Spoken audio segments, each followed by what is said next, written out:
So today we're going to be talking all about cases, and more specifically rare drop pool cases, and why I like them so much and why I think they are potentially such a good investment. We're going to be doing running some numbers, some equations, some calculations, some projections, some estimations, all that good stuff, showing how I think or believe cases possibly could be really good in terms of price appreciation and price growth over the long term, and also just how fast potentially these case numbers and case supplies are getting eaten into, which again in turn would make them at least potentially or very likely good investments. But first, just want to mention real quick, if you are looking to sell any of your CS2 items, maybe even your entire inventory, whatever, definitely hit me up over on Twitter. It's going to be the first link in the description below. I'm buying pretty much anything and everything. Some of the most recent stuff I bought, everything from sports gloves, bronze morph to USPS the Trader. I bought an AK-47 headshot. I even bought a $2,000 close to skin in the souvenir Op Desert Hydra minimal wear.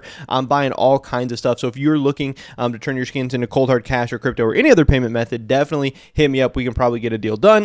You can cash out safely, effectively, efficiently. You don't have to wait around. You don't have to worry about getting scammed. But also, you're helping support me, my channel, and my content, so I would appreciate that a ton. With that being said, let's get right into today's video. So why we are talking about this today is this video from Spaghetti36, a different CS content creator, YouTuber, whatever, made this video, and it popped up on my homepage. It said, "Are rare cases actually rare?" And I thought that was interesting. I don't tend to watch a ton of other CS2 content. I've mostly watched like Master Shiny, Nalo, guys like that. But I think a lot of CS content can be hit or miss. There's a lot of people making weird videos, dumb videos, and I think oftentimes just by looking at some of the stuff, you can really get bad information or get stupid or whatever. And I hope that's not what's happening here. I don't really know, but it at least inspired me or made me interested enough to want to dive deeper into this and come to some of my own conclusions and some of my own numbers. So in this video, Spaghetti36 runs through if rare cases are actually rare and what is going on. And part of his thesis is that there is so many players playing CS2 right now.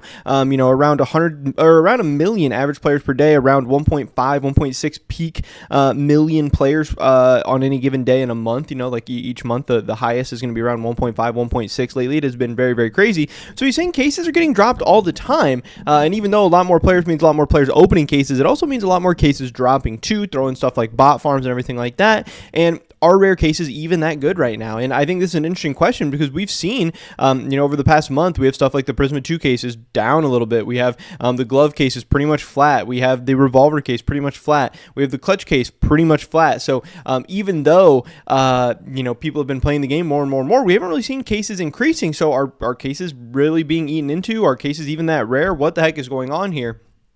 And to come to this conclusion, what he eventually does, he does his own math. He does his own calculations, and I don't necessarily agree with his methods or how he was able to come up with these. So he says that per month we get about 30 million unique accounts, unique users, whatever, and I don't really know how he came up with that amount. I don't know if the unique monthly or unique any amount of players is even showed by CS2. I think all he did here was take the average players of about 1 million per day and then times that by 30 to come up with about 30 million. And he said he wanted to, with these calculations of just how often cases are getting dropped or how rare cases are or whatever, he wanted to be conservative. But again, if I am trying to invest, I want to give myself some room for error. I want to give myself some leeway. So I don't want to do conservative estimates. I want to do the aggressive estimates of, what's like the highest amount of cases that could possibly be dropping per month, and then see if my investment thesis still makes sense with those. And then if my estimates end up being too aggressive, that's going to give me extra room and extra cushion, to make even more money or have even more profit or even more potential or be even happier with my investment than I personally was before. So what he does is he uses that 30 million number that he came up with, which I don't even know if that's correct. It doesn't even, I don't know, whatever. I get it. It's a million times 30, whatever, but I don't necessarily think that's even the unique monthly active users. And he says, obviously, if there's 30 million monthly users, each of them can get one drop per week. So there's a potential that those 30 million people could get 4 cases each per month. But he says, hey, obviously not everyone, every unique player is playing enough to get a drop. So he says, I want to be conservative. I want to give each player 1 drop per month. So that would give us about 30 million cases. And of course, of the 30 million cases, about 1% of them are going to be rare drop pool cases, because that's the rare drop rate is about 1%. And then there's 35 different rare drop pool cases, which means we're going to be getting about 8,500 or close to 9,000 of each rare drop pool case per month. And then obviously he goes on something like CS2 Case Tracker, which again, this is not anything exact or anything like that either, but you can see here most cases are getting way more than 9,000 opened up per month. You have something like the clutch case that is almost 1 million getting opened up per month. You have Prisma case getting 600K open per month. Even on the lower end, some of the least open stuff like the Operation Hydra case,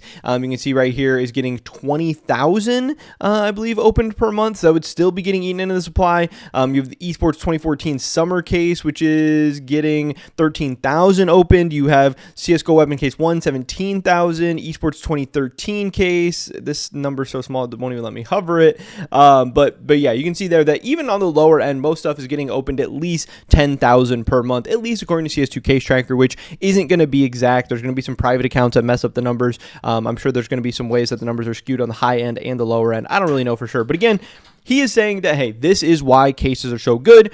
In my estimation, in his estimation, there's about 9,000 of each case getting dropped per month, and the cases are getting opened up way more than 9,000. But again, I don't necessarily agree with these numbers, and I don't want to come up with conservative estimates anyway. So let's go the aggressive route. Let's go the crazy route. Let's go the route that maybe makes the least sense. Let's take the peak number of players and times that by 30, because that's going to give us a really, really crazy number. That's going to give us, kind of the biggest number possible if the peak number of players was on literally every single day. So obviously that would give us 1.6. This is the most current numbers, 1.6 million. I'm going to run that in. That's going to be times 30 days in a month. That's going to give us about 48 million active players. So let's say there was not only the peak players every single day, but that's a brand new unique 1.6 million users every single day, whatever. That would give us 48 million players per month. And then let's not say that they only get one drop per month. Let's say they get their drops every single week. Let's say they get all four for every single month. So if we times 48 million times 4, that's going to get us to 192 million. And obviously then we need to times that by the rare drop case, the rare drop rate, which is going to be about 1%, which is going to give us around 2 million cases overall per month. And then if we divide that by 35, this should give us the most aggressive estimate possible. This should give us the biggest number possible. The real number of cases or rare drop pool cases dropping per month should be lower than this. Not only lower than this, should be much lower than this. But if we do that, that puts us still at 55,000 of each rare drop pool case per month. Now, again, we know that that number is almost certainly wrong. We know that number is almost certainly too high, but still, this puts things like the Prisma case that is getting 600,000 of them opened up every month. That means the Prisma case is getting decimated. Again, around 55K is the numbers that I ran in that estimate. And again, per month, we have the Prisma 2 getting dropped getting opened up like something like 600,000. We have the clutch case getting close to 1 million. We have Chroma 3 opening around 400,000. We have even stuff in the lower end like the Operation Breakout case opening up 200,000. Operation Phoenix case 200,000. Gamma case 200,000. Operation Wildfire 100,000. Yes, if the number was closer to 55,000, that would be bad news for the lower end stuff like the CS2 weapon case or some of the esports cases or stuff like that. But if these numbers are closer to that 55,000 mark, then hey, still a lot of these rare cases would be set up really, really good. And again, you would have stuff like the Chroma 2 case where the supply would just be getting eaten into so much. And this is even if the case opening numbers don't increase in the future, if the CS2 player base doesn't increase in the future, if we just stayed at exactly where we are right now, again, eventually we would be running very, very low on supply of some of these cases. Now, it's going to take a long time because there's tons of cases out there. If you look at some of the number estimations for some of these cases, there is so many out there. This is not a quick thing. This is not going to be, hey, in 2 months, there's going to be no Prisma 2 cases left. No, it's going to be a long thing, but 6 months, 12 months, 2 years, 3 years, 5 years, the Prisma case supply, the Chroma case supply, all these things, if nothing changes, or even if the numbers get worse, like if we get more players and more unboxing, the math is there that these supplies are going to be eaten into, and theoretically, over time, these case numbers, as long as people are still interested in CS, as long as people are still interested in these cases and the items inside of them, obviously, as the cases get more rare and older and stuff, the case opening rates are going to drop, but you can see the math, you can see the theory and the potential for why cases could be a good investment and why there could be that nice price appreciation with cases over time. So, I don't know, Spaghetti inspired me to dive into these numbers a little bit deeper. He just inspired me to come up with my own numbers, my own calculations, and to show my own conviction, my own reasons why I believe in rare drop pool cases so much, why I love them so much, and why I think you can't really go wrong with them too much in the long term. But that's pretty much it for this video today, guys. Hopefully catch you in the next one. Until then, peace.